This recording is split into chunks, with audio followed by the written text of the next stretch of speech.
மானிய கோரிக்கையில் நான் பேசினேன்.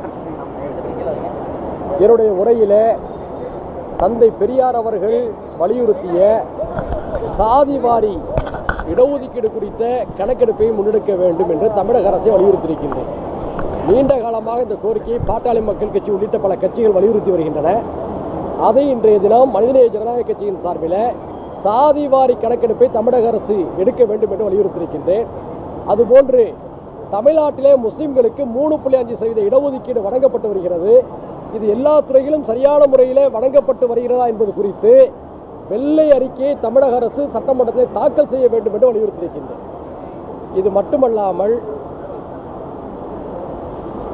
சிறுபான்மை சமுதாய மக்களுடைய பல்வேறு கோரிக்கைகளை நான் வலியுறுத்தியிருக்கின்றேன். குறிப்பாக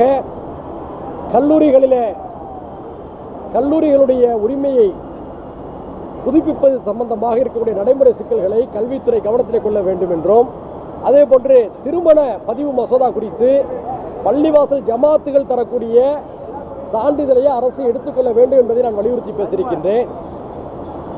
தமிழை வளர்த்து பல்வேறு பாடல்களை பாடிய எல்லா சமூக மக்களால் மதிக்கப்படக்கூடிய நாகூர் ஹனிபா அவர்களுக்கு அவருடைய நாகூரில் நூலகத்துடன் கூடிய ஒரு மணிமண்டபத்தை அமைக்க வேண்டும் என்று பேசியிருக்கின்றேன். இது மட்டுமல்லாமல் பிரபல தமிழ் கவிஞர் காமராசன் அவர்களுடைய கவிதைகளை தமிழக அரசு அரசுடைமையாக்க வேண்டும் என்ற கோரிக்கையை வைத்திருக்கின்றேன்.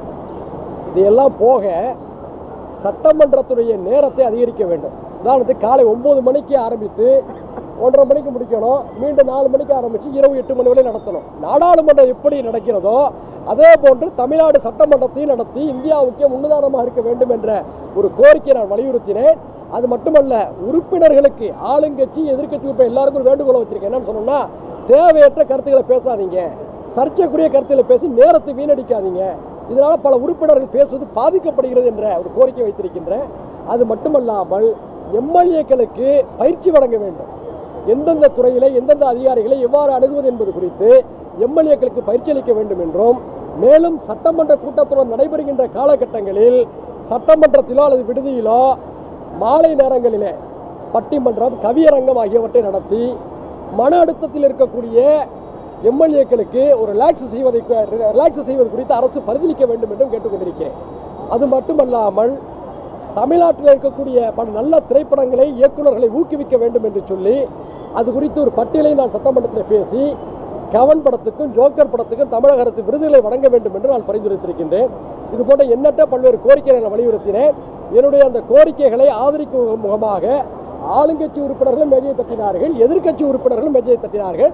பல அமைச்சர் பெருமக்கள் தங்களுடைய கையை காட்டி என்னுடைய கருத்துகளுக்கு ஆதரவு வழங்கினார்கள். சிறைவாசிகள் விடுதலை பற்றி ஏற்கனவே நாங்கள் தான் பேசியிருக்கிறோம்.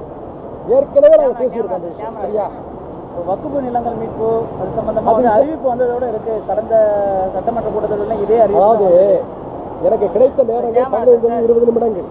அதற்குள் என்ன பேச முடியுமோ அதை பேசியிருக்கிறேன்.